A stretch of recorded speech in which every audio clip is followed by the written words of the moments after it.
It's interesting to me the things that people say that make absolutely no sense in certain situations. I'll give you an example. Woman walking down the street, guy walking right behind her, puts on a ski mask, grabs her purse, starts sprinting down the street, and she'll yell, "Stop! Come back here with my purse!" What do you hope to accomplish by saying that? Like, what do you think is actually going to happen? He's going to come back, "Oh, here you go, ma'am. Here's your purse back. I'm really sorry. And while I'm at it, I might as well turn myself in."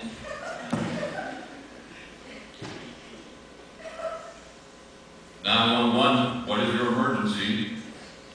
"Yeah, I stole someone's purse, but then they yelled, 'Stop, come back here with my purse.' So then I came back, gave it to her, and now I'm turning myself in." "No, I'm serious. Don't hang up on me." And that's another thing I don't like, that I think doesn't make sense, is when people say, "Don't hang up on me." Especially if the person's already hung up on them. "Don't hang up on me. The dude already hung up on you." Who are you talking to at this point? I hear a lot of people, or some people, talking about myths. And the thing about these myths is that they always sound reasonable at first. Like you hear it, like, "Oh yeah, I can see that. I can see that being true." But if you actually take 30 seconds to think about it, you realize that it's based on no scientific evidence whatsoever. Like, I heard somebody say that throughout your lifetime, 10 spiders will crawl into your mouth while you sleep. What is that based on? Like, how did they find that out? Like, do they have a guy sitting next to people's beds while they sleep, counting the number of spiders that go into their mouth? And how shitty would it be to have that job? I mean, you'd be in a conversation with somebody, and they'd say something like, "I work at a local marketing firm. I design billboards and find out new ways of reaching out to potential customers. But enough about me. What do you do?" I sit bedside next to people and count the number of spiders that go into their mouth while they sleep." "Oh, that sounds interesting." Oh, weird. No. It's not interesting at all. It sucks. I was reading the label on my floss the other day, and it said, "Floss sample not for resale."